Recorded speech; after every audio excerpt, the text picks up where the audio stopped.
Hi, this is bridge. आज हम analysis करेंगे 27 सितंबर का और देखने का प्रयास करेंगे कि किस तरीके से प्राइसेस का बिहेवियर जो रहा है वो 27 सितंबर का रहा है। पूरा का पूरा अगर कहें कि आज के डे में जो प्राइसेस ने 5 मिनट का हाई ब्रेक किया था, हाई ब्रेक करने के बाद लो भी ब्रेक किया है।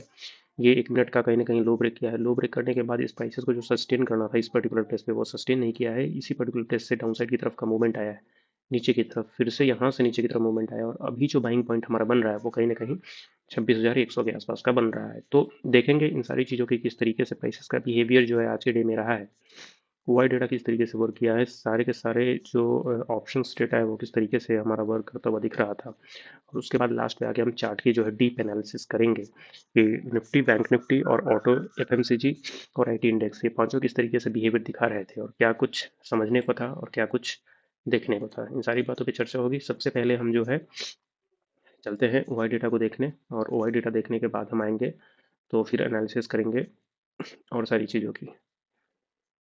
तो ये जो वाई डेटा शो हो रहा है 27 सितंबर का शो हो रहा है, इसको हम सुबह के 9:20 से देखेंगे, हर एक 15 मिनट पे कि किस तरीके से वाई डेटा जो है हमारा चेंज हुआ है। तो चलते हैं देखने के लिए। 9:20 का जो वाई डेटा है वो ये कह रहा है कि 9:20 का जो वाई डेटा है वो कह रहा है कि कहीं ना कहीं प्राइसेस जो है 200 पे का जो एरिया है वो राइटिंग का एरिया और बाइंग का एरिया दोनों का एरिया है।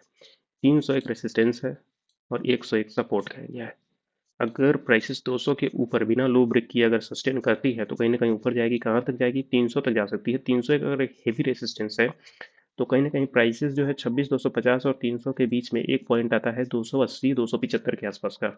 तो हम 275 को ही लेते हैं। इसके आसपास अगर प्राइसेस अगर जाती है, मान लो कि ये एरिया अगर 275 के आसपास है और 300 और 250 दोनों के आसपास अगर कॉल रेटिंग अगर हेविली है तो प्राइसेस का कहीं ना कहीं यहाँ से एक रिट्रेसमेंट होता है नीचे की तरफ का।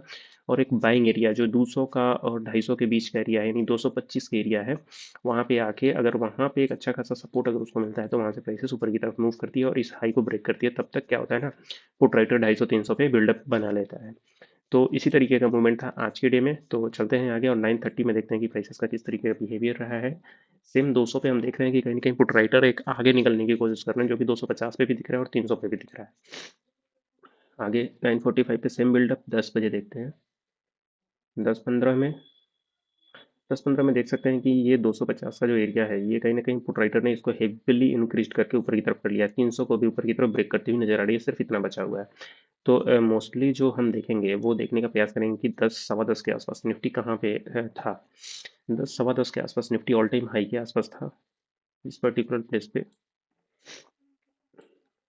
यहाँ पे था। और यहाँ पे किस तरीके का जो बिल्डअप बना है उस चीज़ की हम चर्चा करेंगे। मान लो इस पर्टिकुलर प्लेस पे जो हमारा सेलिंग एरिया था वो H6 और D5 दोनों का सेलिंग एरिया यहाँ पे एक्टिवेट हो गया था।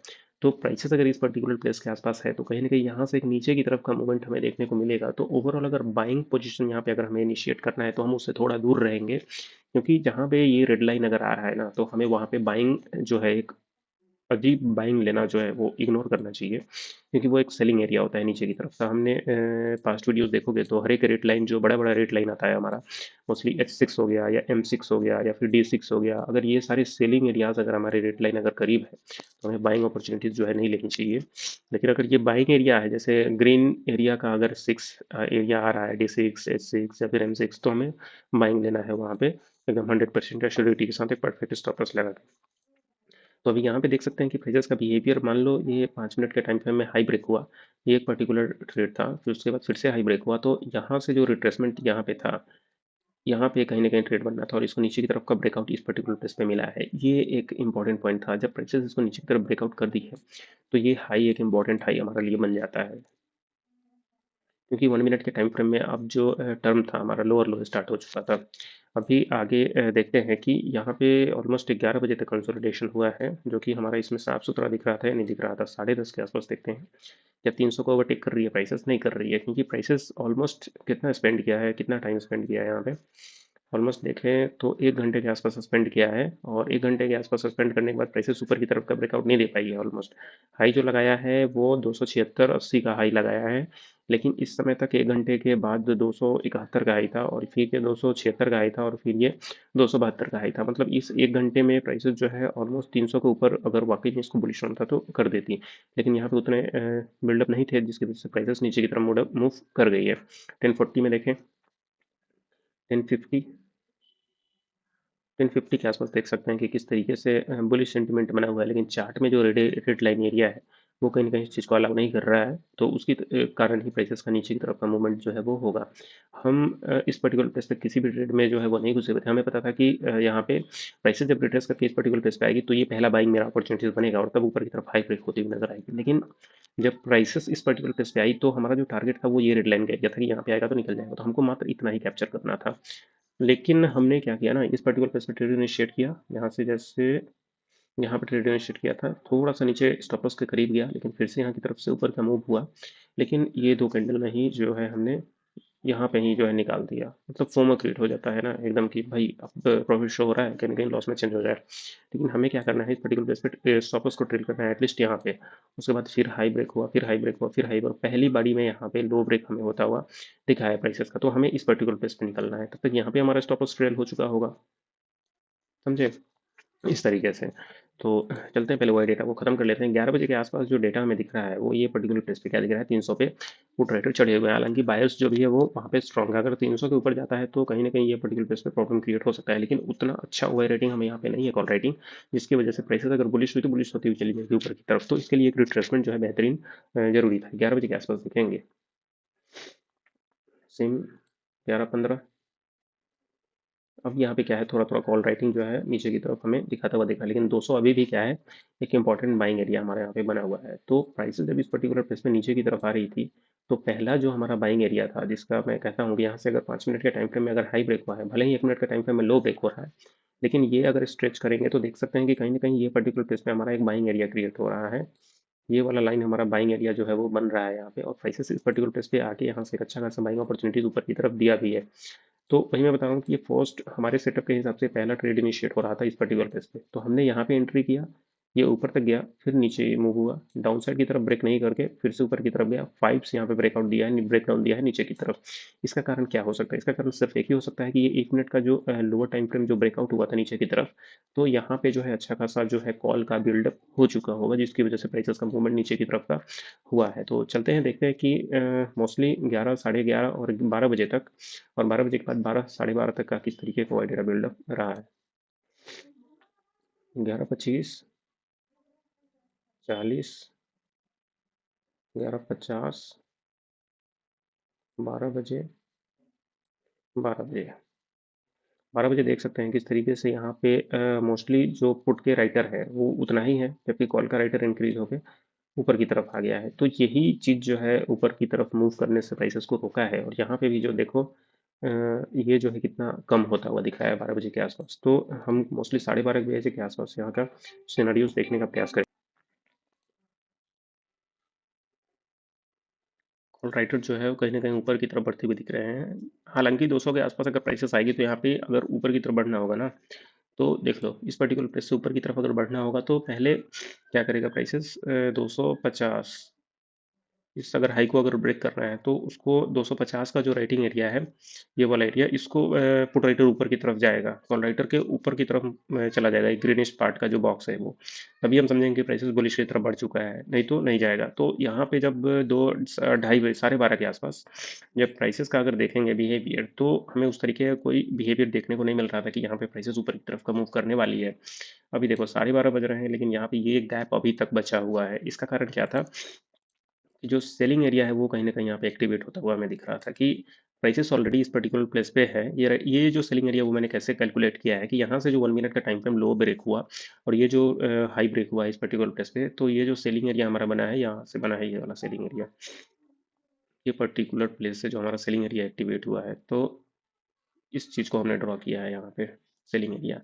तो अब बात जो थी ये दो के बीच में पड़ गई थी कि यहाँ से जो है बाइंग आएगी ऊपर की तरफ और यहाँ से जो है सेलिंग आएगी। लेकिन यहाँ एक और ट्विस्ट हमें देखने को मिला है चार्ट में कि प्राइसेस क्या किया है, ये जो बाइंग एरिया था ना 5 मिनट का, इसको भी नीचे की तरफ ब्रेकआउट दिया है। यहाँ से सारा गेम जो है वो चेंज हो गया है। अभी यहाँ से गेम चेंज होने का क्या मतलब है ना, कि प्राइसेस जब इस पर्टिकुलर प्लेस से नीचे की तरफ का मूव अगर दिखा रही है, तो जो बाइंग आएगी वो किस प्लेस से अब बाइंग आएगी, उस चीज़ की हम जो है बात करेंगे। क्योंकि अभी इस पर्टिकुलर प्लेस पे क्या है, प्राइसेस फ्री फ्लो हो गया है। फ्री फ्लो होने का मतलब है कि जब तक ये हाई ब्रेक नहीं होगा, इसके बीच में जब तक है, जब तक ये हाई ब्रेक नहीं होगा तब तक ऊपर की तरफ का मूव वो नहीं दिखा सकता है अभी तक के लिए।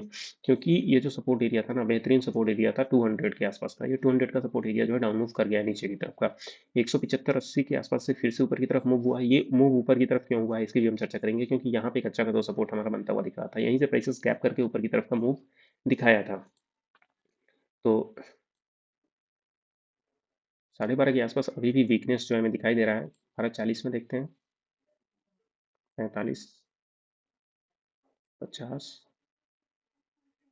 ये देखो कितना मतलब गैप जो है कम हो रहा है। कॉल राइटर चढ़ रहे हैं, पुट राइटर कम हो रहे हैं। कितना अच्छा मतलब राइटिंग एरिया जो है हमारा यहाँ पे देखने को मिल रहा है। तो 1 बज चुके थे। 1 बजने के साथ साथ प्राइसेस जो आ गई थी वो अब आ गई थी एक नई प्लेस पे, जो कि 185 का प्रेस था, 170, 75, 85 के आसपास। तो मैंने बहुत बारी बताया है कि अगर प्राइसेस 200 पे एक स्ट्रॉन्ग सपोर्ट है तो 150 नीचे आती है ना, तो 170, 75 के आसपास से एक अपसाइड का एक मूवमेंट जो है वो रहता है कि प्राइसेस यहाँ से अप मूव कर सकती है।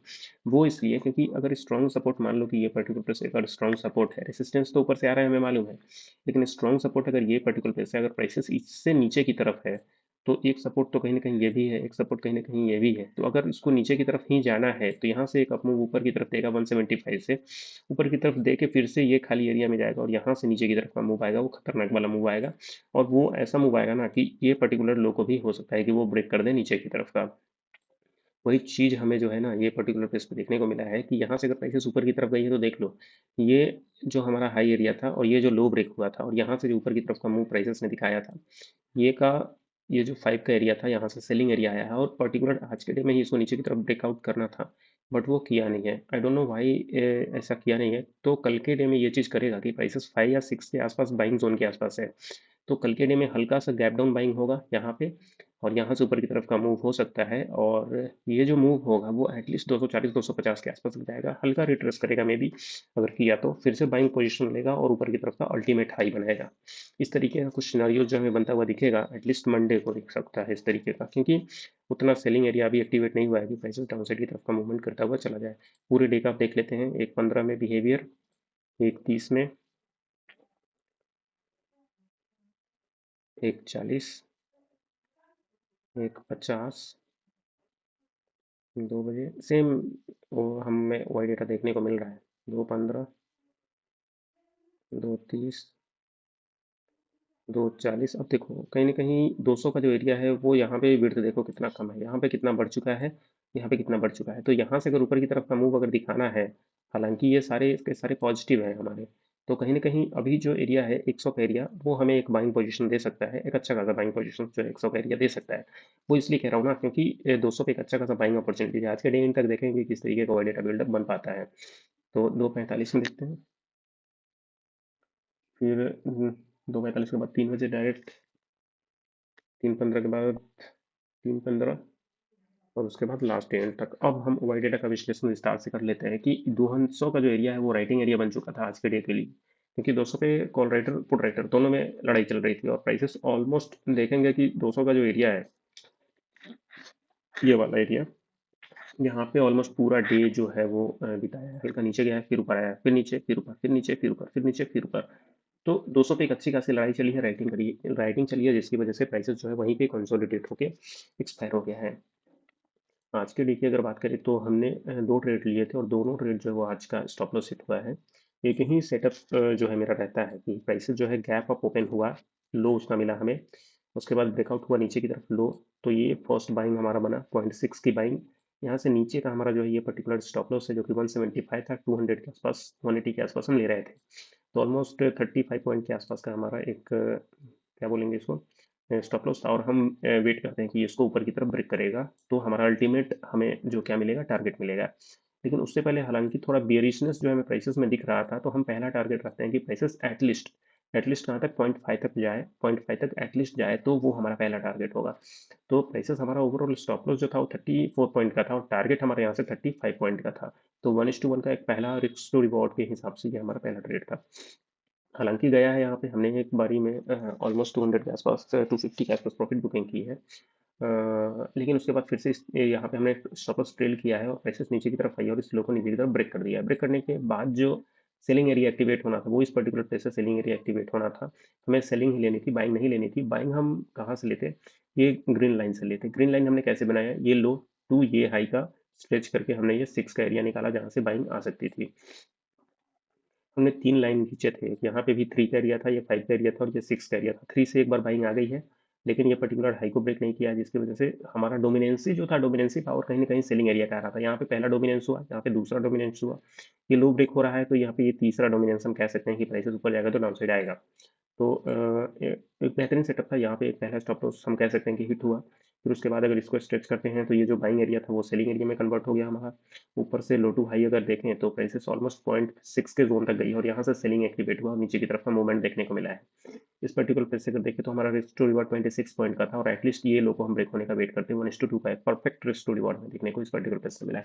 एक्चुअली अभी मैं एनालिसिस कर रहा हूँ तो इसमें क्लियर पिक्चर में देखने को मिल रहा है कि इस तरीके का मोमेंट हम देख सकते हैं, लेकिन एक्चुअली में जब लाइव मार्केट में होता हूँ ना, तो ये सारी चीज़ें उतने अच्छे तरीके से वर्क नहीं करती। हमें लगता है कि यहाँ से ऊपर की तरफ का जो लो टू हाई बाइंग है, तो हम यहाँ से बाइंग जो है ले लेंगे और यहाँ से प्राइसेस ऊपर की तरफ का मूव करते हुए निकल जाएगी। तो हम यहाँ पे सेलिंग के बारे में नहीं सोच रहे थे, हम यहाँ पे बाइंग के बारे में सोच रहे थे, अपोजिट सोच रहे थे। वो क्यों? क्योंकि मेरे सेटअप के हिसाब से अगर प्राइसेस मान लो 0.6 के ऊपर से ही अगर बाइंग दे रही है, तो 0.6 के ऊपर से बाइंग करी तो 1 मिनट के टाइम फ्रेम में एक लोअर लो एक हाई में कन्वर्ट होना चाहिए, जो कि यहाँ पे हुआ है। उसके बाद जो रिट्रेसमेंट मिला है, ये पर्टिकुलर प्लेस से हाई ब्रेक करके ऊपर की तरफ जाना था। तो दूसरा ट्रेड जो हमने यहाँ पे लिया और यहाँ नीचे का हमने क्या रखा है, स्टॉप लॉस रखा ये पर्टिकुलर प्लेस पे। और मैं कहूँ ना, ये दूसरा स्टॉप लॉस हमारा हिट हो गया इस पर्टिकुलर प्लेस पे। लेकिन मैं 100% एश्योर हूँ कि बाइंग जो आएगी ना, वो 127 200 के आसपास यहाँ से बाइंग आ जाए या फिर यहाँ से बाइंग आ जाए। कल के डे में ये एक बाइंग पॉइंट पे ही खड़ी है, यहाँ से अगर गैप अप हुआ तो ऊपर की तरफ जाएगी, या फिर अगर यहाँ पे फ्लैट ओपनिंग हुई तो एक हायर हाई बनाती हुई यहाँ से ऊपर की तरफ जाएगी।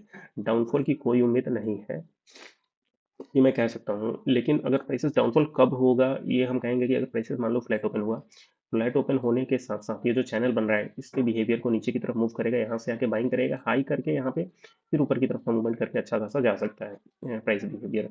तो इस तरीके का कुछ सेटअप बनता हुआ हमें दिख रहा है। मेनली अगर मान लो कल के डे में इस तरीके का कुछ बनता है, यहाँ पे ऊपर की तरफ का ब्रेकआउट मिल रहा है, ये रिट्रेसमेंट होकर नीचे की तरफ आएगा, तो ये यहाँ पे हम ट्रेड इनिशिएट करेंगे, इसका स्टॉप लॉस लेंगे और ऊपर की तरफ ये अल्टीमेट हाई ब्रेक होने का हम वेट करेंगे, जो कि ऊपर की तरफ चला जाएगा। एक पहला जो स्टॉप लॉस होगा ये पर्टिकुलर प्लेस, और ये पर्टिकुलर प्लेस का जो सेलिंग एरिया बनेगा 0.5 के आसपास, 0.6 के आसपास का हम जो है पहला टारगेट रखेंगे, और ये यहाँ हाई ब्रेक होने का हम दूसरा टारगेट रखेंगे, और ये हमारा ट्रेड इनिशिएशन होगा फर्स्ट सेटअप के हिसाब से। तो ओवरऑल यहाँ पे एक बाइंग बना, नीचे की तरफ ब्रेकआउट, स्टॉप लॉस हिट। फिर दूसरा बाइंग जो बना इस पर्टिकुलर प्लेस से बना, और यहाँ से ऊपर की तरफ हम सोच रहे थे कि इसको ब्रेक करें, लेकिन नहीं किया है प्राइसेस। देखते हैं इसको। हमें लगा कि यहाँ से ऊपर की तरफ मूव करेगा प्राइसेस, यहाँ से हमने पहला ट्रेड जो है वो लिया था। प्राइसेस नीचे की तरफ आई, ऑलमोस्ट कितना, इतने में हमारा 200 250 रुपये लॉस शो हो रहा था। ये हमारा स्टॉप लॉस था कि अगर इसके नीचे कैंडल क्लोजिंग देती है तो हम यहाँ पे क्या करेंगे, निकल जाएंगे। लेकिन यहाँ से प्राइसेस हल्का नीचे आई है, फिर ऊपर गई है, फिर नीचे, फिर ऊपर, ऐसे करके ऑलमोस्ट यहाँ तक रही है। तो ये जो था हमारा, एक कह सकते हैं कि टारगेट एरिया भी था। कहीं ना कहीं यहाँ से अगर नीचे की तरफ का मूवमेंट देखें तो प्राइसेस जो है वो एटलीस्ट 0.6 के जोन तक आई हो यहाँ पे। तो अगर यहाँ पे ट्रेड इनिशिएट कर रहे हैं तो हमारा ये टारगेट पहला टारगेट होता है। 1:1 का एक पहला ब्यूटीफुल सा टारगेट हमें इनिशिएट करना था, और यही जो है स्टॉप लॉस ट्रेल कर लेना था कि प्राइसेस अगर इसके नीचे की तरफ जाएगी तो हम कहीं ना कहीं लॉस तो नहीं लेंगे एटलीस्ट। अगर यहाँ से ऊपर की तरफ मूव कर जाती है तो और अच्छी चीज़ है, लेकिन यहाँ पे नहीं कर पाई है आज के डे में। उसका कारण सिर्फ और सिर्फ एक ही था कि प्राइसेस शुरू से ही क्या कर रही थी, एक लोअर लो ब्रेक करते हुए लोअर स्ट्रक्चर में नीचे की तरफ आ रही थी। लो ब्रेक हुआ, पहले पहला 1 मिनट का लो, फिर 5 मिनट का लो, फिर यहाँ पे पर्टिकुलर लो अभी भी लो ब्रेक कर रहा है। तो ये चीज़ें थी। अभी हम बैंक निफ्टी या फिर रिलायंस के चार्ट को भी देखेंगे तो वहां से भी दूसरा डिसीजन हम निकाल सकते हैं कि किस तरीके से मूवमेंट जो है वो बना हुआ है। फिलहाल 0.5 के पास है, कल के लिए पॉसिबिलिटीज जो हम निकालते हैं थोड़ा सा हमारा, ये एरिया सबको हम अभी हटा देते हैं क्योंकि थोड़ा ज़्यादा,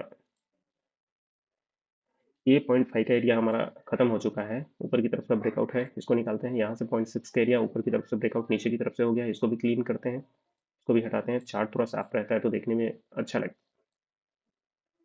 फिलहाल हमने बताया कि यहाँ से सेलिंग आया, यहाँ से बाइंग आना था, लेकिन सेलिंग आ गया, इसको भी हटाते हैं। यहाँ से सेलिंग अभी भी है, इसको भी हटाओ, फिर यहाँ से सेलिंग अभी भी है। तो ये सारे सेटअप हैं के हिसाब से बाइंग हमें इस पर्टिकुलर प्लेस पे बाइंग करनी है। 127 के आसपास अगर कैंडल आती है तो यहाँ से हमें बाइंग लेना है। सेलिंग के लिए फिलहाल अभी कोई प्लानिंग जो है वो नहीं है। सेलिंग के लिए हम अभी जब डे होगा उसके हिसाब से हम बताएंगे। ये H5 का एरिया है, H5 का एरिया है, H5 के बाद H6। तो H5 तो यहाँ पे खत्म हो गया क्योंकि प्राइसेस पहुंच चुकी है एटलीस्ट H6 के आसपास। ML लो पॉइंट है, ठीक है, ML लो पॉइंट है, और ये NL का लो पॉइंट है, NL का ये लो पॉइंट है। 1 आवरली में एक बार देखते हैं इस चार्ट को, कैसे क्या बिहेवियर कहाँ पे है, ठीक है।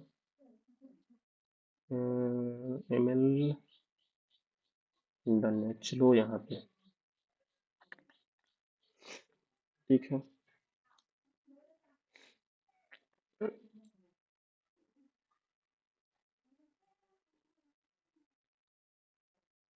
सारा सेटअप ठीक है। अब पहले हम वाई डेटा को पूरा कंप्लीट कर हो गया हमारा। अभी आगे चलते हैं, लाइन चार्ट को देखते हैं कि लाइन चार्ट पूरे डे किस तरीके से बिहेवियर हमारा दिखाया है। एक सेकंड यार, कहाँ आ जाएगी, अरे देखो, अरे क्यों कर रहा है भाई।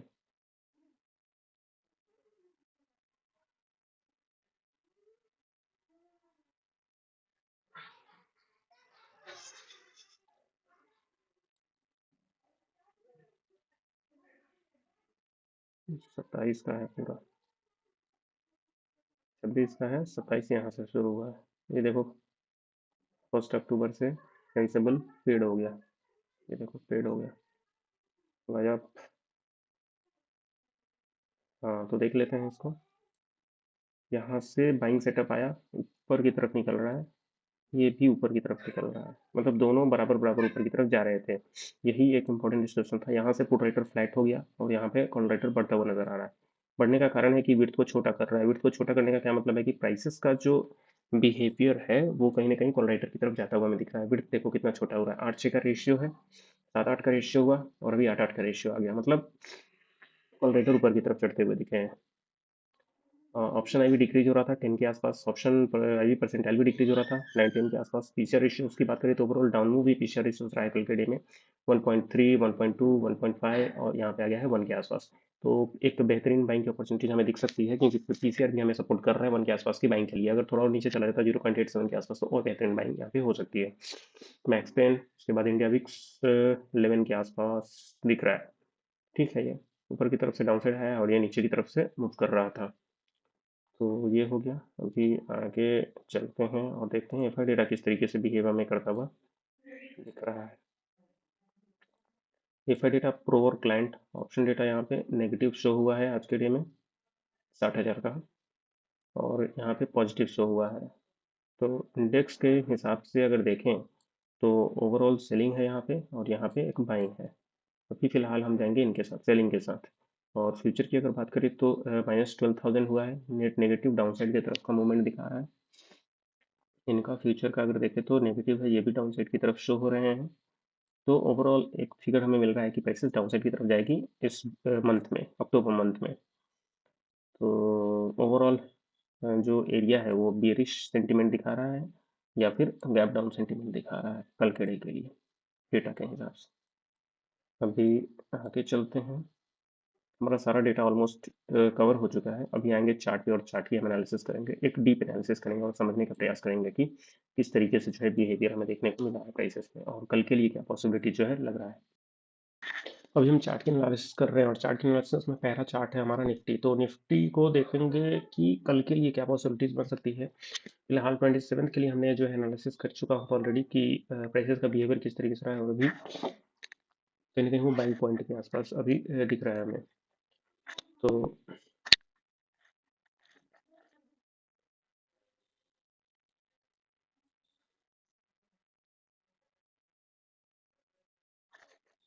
इस पर्टिकुलर प्लेस से जो है वो बाइंग आ सकती है, नीचे की तरफ लो लो ब्रेक करते हुए प्राइसेस आया है तो यहाँ से एक बाइंग की ऊपर की तरफ का मूवमेंट आ सकता है। मेनली जो सेलिंग एरिया है उस चीज़ को, सेलिंग एरिया को हम देखते हैं कि ये पर्टिकुलर प्लेस से ये पर्टिकुलर प्लेस से सेलिंग एरिया हमारा क्या कहता हुआ आ रहा है। तो यहाँ ये वाला जो रिजेक्शन पॉइंट है, ये एक रिजेक्शन पॉइंट बनेगा, अगर इसको क्रॉस करिए ऊपर की तरफ तो प्राइसेस हो जाएगी बुलिश।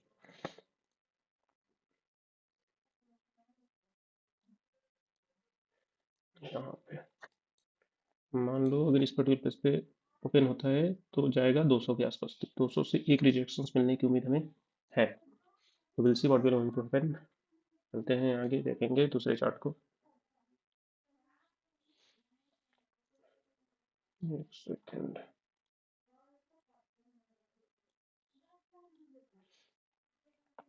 बाप रे, रिलायंस तो गर्दा मूव किया भाई।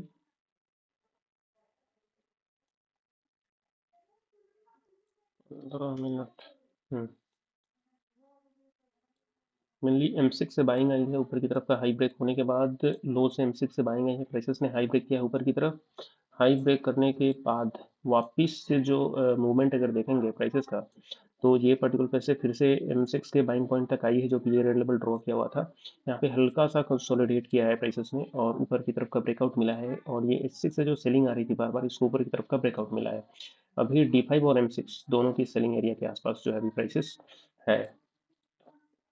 तो मोस्टली इसके ऊपर जा चुका है, इसको हम हटाएंगे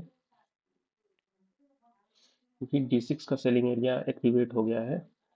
कल के डे के लिए अगर देखें तो D5 बार बार रिजेक्शन दे रहा था, आज D5 ऊपर की तरफ गया है, D5 को ब्रेक किया है एक अच्छे से। अभी यहाँ पे D6 का रिजेक्शन है, तो मेनली 383 390 के आसपास D6 से सेलिंग बन सकता है रिलायंस में। ये ध्यान रखना होगा हमें कि एक सेलिंग एरिया ऊपर से हमारा बनता हुआ दिख रहा है। इसको आवरली में कन्वर्ट करते हैं। आवरली में कन्वर्ट करके देख सकते हैं कि जो प्राइसेस का अभी का जो सेलिंग एरिया है D5 को नीचे की तरफ किया है, तो मेनली इसको भी हटाते हैं। नेक्स्ट जो सेलिंग एरिया हमारा बनता हुआ आ रहा है वो D6 का सेलिंग एरिया है। इसको राइट कर देते हैं ताकि हमें दिखेगा। हाँ, ये वाला D6 का सेलिंग एरिया है। उसके बाद एक ट्रेंड लाइन भी हमारा ये दिख रहा है, ट्रेंड लाइन को ब्रेक करता हुआ ऊपर की तरफ जा रहा है, तो मैक्सिमम क्या हो सकता है, सस्टेन करेगा यहाँ पे। एमएल जो अब बनता हुआ हमारा दिख रहा है इस पर्टिकुलर पेज पे, M6 का काम हमारा ऑलरेडी खत्म हो चुका है आज के डे के लिए। ब्यूटीफुल वर्क किया है ये। तो ये M6 जो है हमारा ये यहाँ पे आ गया। नीचे की तरफ HLML अभी हमारा, नीचे की तरफ D6, ये सब है ही अभी। तो अगर ज़्यादा ज़्यादा क्या होगा ना, ये पर्टिकुलर पैसे रिजेक्शंस होगा और यहाँ से जो है बाइंग आएगी ऊपर की तरफ। इस जो सारा बनता हुआ हमें दिख रहा है प्राइसेस का। मेनली अगर ओवरऑल सेटअप अगर देखें, आवरली सेटअप, तो ये पर्टिकुलर प्लेस पे जो है हमारा M6 का H6 से या हमारा जो है ये दिखा रहा है कि ML भी है और H6 भी है। H6 के साथ साथ ML के H6 के साथ साथ ये एक अच्छा खासा बाइंग एरिया है। Whenever prices reaches to this place 2960 और 2980, तो यहाँ से एक अच्छा खासा बाइंग अपॉर्चुनिटी ऊपर की तरफ बन सकता है रिलायंस में। आगे चलते हैं। निफ्टी बैंक, मेन मोटो आज के डे में यही रहा है कि जो डाउनसाइड की तरफ का मूवमेंट आया है वो कहीं ना कहीं निफ्टी की वजह से आया है, वो हम अभी चर्चा करेंगे। निफ्टी बैंक में देख सकते हैं कि प्राइसेस हायर हाई की तरफ जा रहा था, यहाँ से फिर से बाइंग लिया, फिर से हाई गया, ये हायर हाई। तो अभी तक जो प्राइसेस को, जिस लो को नहीं ब्रेक करना था, वो लो कौन सा था उसकी हम चर्चा करेंगे। कि प्राइसेस मान लो इस पर्टिकुलर प्राइस से ऊपर की तरफ गया, यहाँ से हाई ब्रेक किया, ये हमारा पर्टिकुलर लो था, ये जो लो को नीचे की तरफ ब्रेकआउट किया ना, ये नहीं करना चाहिए था, यही किया है मेन, इसी की वजह से प्राइसेस जो है वो डाउन साइड की तरफ आई है। तो एक अच्छा खासा अभी यहाँ पे बन चुका है कि मैंने वो प्राइसेस यहाँ पे ही जाएगी तो यहाँ से रिजेक्शन की उम्मीद हम लगा सकते हैं नीचे की तरफ का। अभी देखेंगे कि हाँ बैंक निफ्टी में कहाँ से बाय बन सकता है, लेकिन फिलहाल हम इसको देखते हैं कि 5 मिनट में किस तरीके का बिल्डअप हमारा रहा है। ओवरऑल अगर ये पर्टिकुलर प्लेस से हाई ब्रेक हुआ तो हमारा जो बाइंग एरिया बनना था, वो हमारा कहीं ना कहीं बाइंग एरिया बनना था इस पर्टिकुलर प्लेस से, जो कि ऑलरेडी यहाँ से एक बाइंग ऊपर की तरफ आया है। बाइंग बाइंग ऑलरेडी यहाँ से आया है। और एक सेकेंड, डेट था 9:25 के आसपास, 9:30 के आसपास बाइंग आया है, 10:30 10:40 के आसपास। हम्म तो यहाँ से जो हाई ब्रेक हुआ, यहाँ से जो बाइंग आई है, उसके बाद ये पर्टिकुलर प्लेस से यहाँ से जो सेलिंग आई है ना भैया, ये एक इम्पोर्टेंट फैक्टर बन चुका था कि प्राइसेस का बिहेवियर, पहले स्ट्रक्चर आप समझ लो।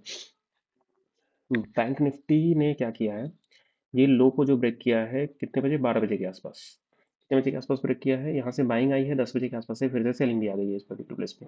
सेलिंग आने के बाद ये लो को ब्रेक किया है ऑलमोस्ट कितने बजे के आसपास, 12 बजे के आसपास, फिर से ये पर्टिकुलर लो को कितने बजे के आसपास सेलिंग किया है, 1 बजे के आसपास। सेम चीज़ अगर निफ्टी के चार्ट में चलेंगे तो क्या उस इसी तरीके से बिहेवियर निफ्टी के चार्ट में हमें देखने को मिला है, देखते हैं। निफ्टी के चार्ट में जो सेलिंग आई है ये 12 बजे के आसपास आई है। क्या हमें कितने बजे के आसपास बोल रहा था मैं, सेलिंग आई है 10:30 के आसपास, और उसके बाद बाइंग जो आई है वो एटलीस्ट कितने बजे का आई है, 9:35 के आसपास। तो बैंक निफ्टी जब यहाँ पे बाय दे रहा था तो निफ्टी भी बाय पे खड़ा था। बैंक निफ्टी जब यहाँ पे सेलिंग दिया है 10:30 के आसपास, तो देखो कितनी घनघोर सेलिंग आई है। उसके बाद ये सुना ही नहीं है, ये पर्टिकुलर फेस का जो बाइंग यहाँ से आना था, वो बाइंग निफ्टी सुना ही नहीं है। बैंक निफ्टी अगर डाउन साइड की तरफ गया है तो बैंक वो निफ्टी भी डाउन साइड की तरफ गया है। उसके बाद थर्ड पॉइंट, यहाँ से बाइंग आने का कारण क्या है, ये पर्टिकुलर प्लेस से जो 12 बजे के आसपास बाइंग आई है, वो चीज़ हम देखते हैं अभी बैंक निफ्टी में, सॉरी बैंक निफ्टी में। हाँ, उससे जो सेलिंग आई है 12:25 के आसपास, अ, ये जो थोड़ा कंसोलिडेट किया है ना, हल्का सा यहाँ पे कंसोलिडेट किया है, हमें भी लगा है कि प्रेशर इस पर्टिकुलर प्रेस से ऊपर की तरफ का मूव दिखाएगी, लेकिन ये दिखाई नहीं है, ऊपर से और डाउन साइड की तरफ चली गई है। तो जो 12:15 12:30 से जो मूवमेंट आया है वो क्या निफ्टी ने कैप्चर किया है इस चीज़ को। तो ऑब्वियसली 12:25-30 से जो डाउन साइड की तरफ मूव आया है, उस चीज़ को निफ्टी ऑलरेडी इस मूड में था कि यहाँ से कैप्चर कर सके। ऑलरेडी लोअर से हाई की तरफ एम्फाई का एरिया था और यहाँ से एक सेलिंग दी है। सारे चार्ट की जो एनालिसिस है वो को अगर आप देखोगे तो एक अच्छा बढ़िया हमें सेटअप देखने को मिलेगा। तो इस समय तक रिलायंस हमारा क्या कर रहा था, उस चीज़ को हम देखते हैं कि इस समय तक हमारा रिलायंस कहाँ पे था। रिलायंस ऑलरेडी हमारा 11:55 12:25 के आसपास, 12:20 पे ये भी हल्का सा सेलिंग दिया है। हालांकि ये पर्टिकुलर प्लेस से हमारा बाइंग का आना था, यहाँ से हाई ब्रेक हुआ है तो ये पर्टिकुलर प्लेस हमारा एक बाइंग का सेटअप दिखा रहा था। हालांकि यहाँ से प्राइसेस क्या किया है, ये पर्टिकुलर प्लेस पे हाई ब्रेक किया है, तो मैक्सिमम चांसेस रहता है कि ये जब रिट्रेस करेगा ना नीचे की तरफ तो एक अच्छा खासा बाई देगा ऊपर की तरफ। और भैया क्या खतरनाक बाइंग दिया है रिलायंस। तो यही जो 1:45 2 बजे के आसपास रिलायंस बाई दिया है ना, लेकिन निफ्टी 1:45 या 2 बजे के आसपास देखो, 1:45 या 2 बजे के आसपास सेलिंग दिया है। तो कहीं ना कहीं ये निफ्टी रिलायंस ऑलमोस्ट 2 बजे से लेके पूरा डे दिया है, लेकिन उसके बाद निफ्टी जो गिरा है 12:25 से 1 बजे 1:30 बजे के आसपास से हल्का बाइंग दिया है, फिर नीचे की तरफ ही मूव हो गया है। तो अभी कहीं ना कहीं एक वैसे पॉइंट पे खड़ा है कि यहाँ से एक बाइंग आने की उम्मीद जो है वो लग रही है बैंक निफ्टी में। ये देखो, अब तक के लिए हम इस पॉइंट को जो एमएल कह रहे थे, वो हमारा एमएल अब जो है वो गायब हो चुका है, क्योंकि ऑलरेडी यहाँ से यहाँ की तरफ जो है प्राइसेस अभी मूव करता हुआ दिख रहा है। तो मेनली एक पर्टिकुलर बाइंग जो कह सकते हैं वो एक यहाँ से आ सकता है, M6 हम लगा लेते हैं इसको। और दूसरा जो हम लगाते हैं ये M5 लगाते हैं। अगर M5 से भी बाइंग आया, बैंक निफ्टी को हमने बहुत दिनों तक देखा है कि M5 से जो बाइंग आती है वो एक स्ट्रॉन्ग बाइंग होती है। हालांकि और डाउन साइड की तरफ जाएंगे, आवरली का एक चार्ट देखते हैं। तो डेली तो यहाँ पे है, डेली यहाँ पे है, अगर मूवमेंट अगर आता है तो कैसा आएगा। डेली एच लो यहाँ है, क्या सारे सेटअप हैं, नहीं है उसके हिसाब से। तो ये सारे जो H6 H5 H3 हैं इनको हटाते हैं, इनका कोई अभी काम नहीं है। मेनली हम ये सारे लेवल्स को रखेंगे कि अभी प्राइसेस अगर डाउन मूव कर रही है तो यहाँ से बाइंग की उम्मीद है। दूसरा जो बाइंग बन सकता है वो हम देखते हैं कि अगर फर्राटे दाड़ अगर डाउन मूव अगर यहाँ से हुआ, ये पर्टिकुलर प्लेस से अगर ऊपर की तरफ नहीं बढ़ा, एक तो 510 600 के आसपास से बाइंग हमें दिखा रहा है यहाँ पे प्राइसेस, जो कि M6 का एरिया है। दूसरा ये पर्टिकुलर प्लेस का एरिया है जो कि M3 है। M5 तीसरा एरिया है 52,400 का। तो फिलहाल अगर प्राइसेस डाउन साइड की तरफ आएगी तो हम इसको ड्रॉ करेंगे, अभी फिलहाल के लिए रहने देते हैं, क्योंकि मैक्सिमम उम्मीद है कि प्राइसेस बिहेवियर जो स्ट्रक्चर दिखा रहा है ना, वो यहाँ से आ सकता है। ये इसको रिजेक्ट किया है, ये जो बाइंग आनी थी प्राइसेस की इस पर्टिकुलर प्लेस से, उसको रिजेक्ट किया है, पूरा पूरी रिजेक्ट किया। अगर इसको 5 मिनट के टाइम फ्रेम में देखने चले तो यहाँ पे प्राइसेस ने इसको ब्रेक किया नीचे की तरफ, एकदम घनघोर नीचे की तरफ ब्रेक करता हुआ है। 5 पे भी नहीं रुका है, 5 पे भी नीचे की तरफ ब्रेक करता हुआ दिखाया है। तो एक कहीं ना कहीं एग्रेसिव सेलिंग बैंक निफ्टी में हमें देखने को मिली है। फिलहाल ये दो लेवल्स बाइंग के हमने ड्रॉ किए हैं। सेलिंग कल ओपन लाइव मार्केट में हम इसको ड्रॉ करेंगे कि जो सेलिंग है वो कहाँ से आ सकता है। फिलहाल आगे बढ़ते हैं और फिर देखेंगे कि और सारे इंडेक्स में किस तरीके का बिहेवियर हमारा दिखा रहा है। ये हमारा आईटी, ब्यूटीफुल आईटी का भाई, और पास्ट वीडियो देखोगे ना तो मैंने बताया क्या था कि आईटी जो है यहाँ से सेलिंग दे चुका है, यहाँ से एक बार दो बार तीन बार सेलिंग दिया है। तो अभी आईटी कहीं ना कहीं इस पर्टिकुलर प्लेस पे लोअर साइड का भी स्टॉप लॉस खा चुका है, D3 के आसपास खड़ी है। एच लो हमारा बाइंग एरिया है, और कहीं ना कहीं यहाँ से एक उम्मीद है कि अगर ये ऊपर की तरफ ब्रेकआउट दिया तो H5 से रिजेक्शन आया तो H5 के ऊपर की तरफ ब्रेकआउट करेगा, और ये ब्रेकआउट किया है यहाँ। एक बहुत ही अच्छा डे आईटी के लिए आज था, क्योंकि सारे स्टॉक्स जो है ऑलमोस्ट 4% 5% इस तरीके का मूवमेंट दिखा रहे थे। और बाइंग ऑलमोस्ट समझ ले तो कितने पॉइंट का अपसाइड बाइंग आया है, ये ऑलमोस्ट आया है 3% के आसपास का तक गया है, ऑलमोस्ट 1.5% गैप अप हुआ था, फिर से आ गया है कॉस्ट पे। तो अभी हम यहाँ पे क्या करेंगे, ये सेलिंग एरिया जो है H6 इसको हम हटाते हैं, इसका काम ऑलरेडी हमारा खत्म हो चुका है। H5 के एरिया को भी हटाते हैं, ऑलरेडी खत्म हो रहा है। H6 हमारा सेलिंग एरिया भी वहाँ पे वर्क करता हुआ दिख रहा है। अभी के लिए जो बाइंग हमारा बनेगा वो बाइंग कहाँ से बनेगा, यहाँ से ये पर्टिकुलर प्लेस का बाइंग एरिया बनेगा। तो अभी जिस पर्टिकुलर प्लेस पे प्राइसेस खड़ी है वो कहीं ना कहीं एक बाइंग एरिया है, जो कि हमारा, इसको नाम देंगे H6 का। This is the H6 place where we have to buy the IT stocks. अच्छा खासा मूव बन सकता है यहाँ से, अगर लोअर साइड और नहीं आया तो ऊपर की तरफ का मूव एक दिखा सकता है। ये हो गया हमारा। अभी आगे 15 मिनट में देखते हैं। एक second, 15 minute. Lower low break करते हुए नीचे आया है 5 मिनट में। जैसे उसने पहली बारी लो ब्रेक किया, डाउन मूव, फिर से लो ब्रेक, फिर से लो ब्रेक, फिर से लो ब्रेक, फिर से लो ब्रेक, लो ब्रेक करते करते अभी आया है बाइंग पॉइंट पे। बाइंग पॉइंट पे आया है।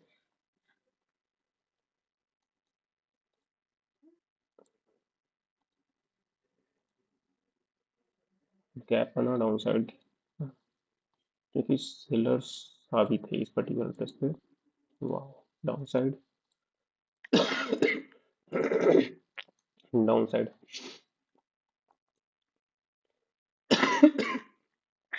ठीक है।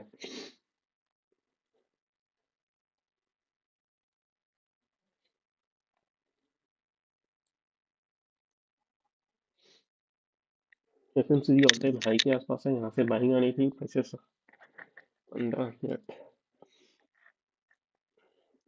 मूव डाउन साइड है, पूरा डे डाउन साइड किया। यहाँ से बाइंग आई थी H6 के एरिया से। M6 का सेलिंग एरिया था, इसके ऊपर सस्टेन कर रहा है प्राइसेस।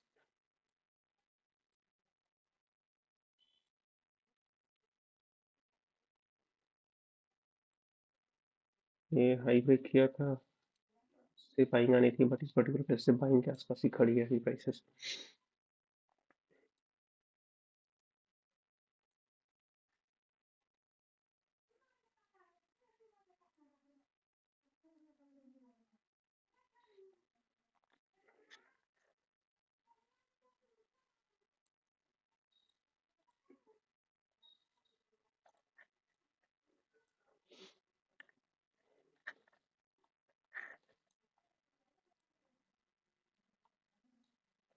प्राइस को ऊपर की तरफ का मूव मिला है, लेकिन ये भी यहाँ पे डाउन मूव दिया है, एक अच्छा खासा डाउन मूव दिया है। यहाँ से नीचे की तरफ ब्रेकआउट हुआ है 2 बजे, और ये भी वीकनेस दिखाया है पूरा, कोई नहीं छोड़ा है।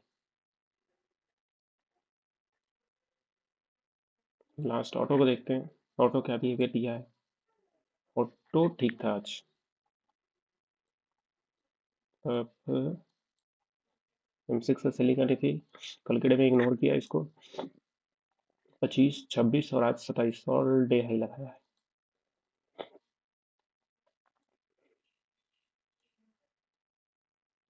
बिहेवियर देखेंगे कि अगर इस पर्टिकुलर पे से डाउन साइड की तरफ आता है तो जो बाइंग एरिया बनेगा वो ये का बाइंग एरिया है यहाँ पे।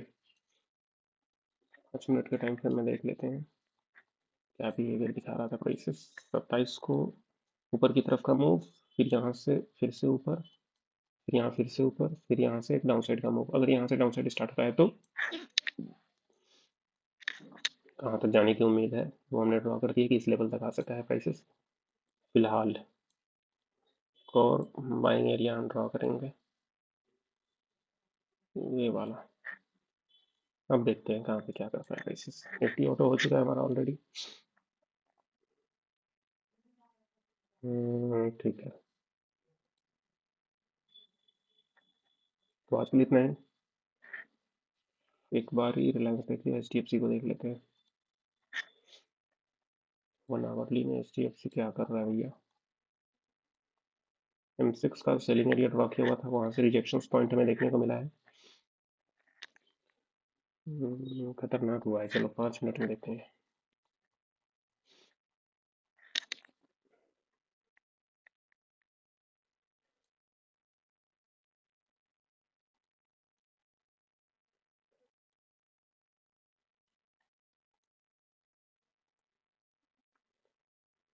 बाइंग को नेग्लेक्ट किया है लोअर साइड में। ये M6 का जो बाइंग एरिया था उसको नीचे की तरफ ब्रेक किया है, और यही एक इम्पॉर्टेंट डिस्कशन बना है नीचे की तरफ डाउन मूव करने का HDFC में। तो ये लो को भी ब्रेक किया है। अभी HDFC थोड़ा सा डाउन साइड की तरफ है, हम देखेंगे आगे की और कहाँ पे इसका मूवमेंट जो है वो बनता है। फिलहाल एक बार इसको आवरली सेटअप में लगाते हैं।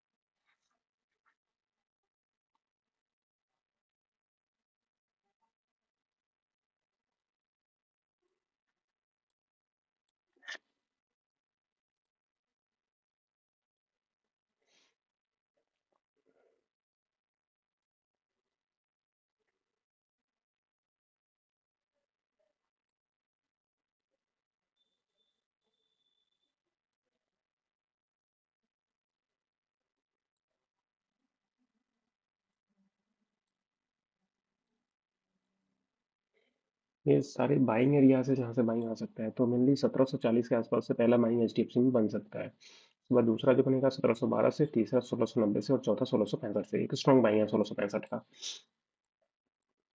तो अब मजा आएगा, क्योंकि एचडीएफसी उतना स्ट्रॉन्ग होते हुए अब वीकनेस दिखाना शुरू किया है। एक बार डेली में भी देखते हैं डेली क्या चल रहा है। क्या भैया, अच्छा दिया है मूव। ठीक है, 15 मिनट।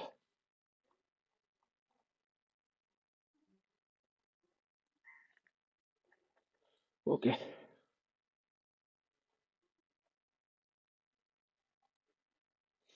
एक बार एच डी एफ सी का, सॉरी, रिलायंस का वो डेटा है। ये रिलायंस का वो डेटा क्या क्या है 31 अक्टूबर के डेट के लिए, उसको हम देखेंगे। प्राइसेस अभी चल रही है 3060 पे। इतना ज़्यादा ऊपर तो बढ़ नहीं सकता है 3100 के आसपास से, तो 3080 से एक सेलिंग आने की संभावना है। फिर से 3000 से बाइंग आ सकेगा वापस से डाउन मूव किया तो अभी फिलहाल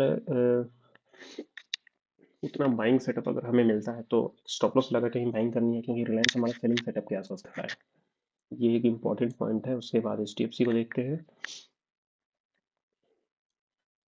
1750 के आसपास खड़ा है, नीचे कोई भी उतना नहीं स्ट्रांग है। 1700 पे बुलिश है फिलहाल, 1780 तक बुलिश दिख रहा है। और 1800 तो भाई सेलिंग एरिया है। तो 1780-90 से तो गिरना तो था ही, इसको नीचे की तरफ एक बार फॉल डाउन तो करना ही था। ये चीज़ हमें देखना चाहिए था पहले, बट हमने नहीं देखा है। बट अगली बार से हमें ये चीज़ें ध्यान रखनी है। अभी चलते हैं आगे, तब तक के लिए बाय।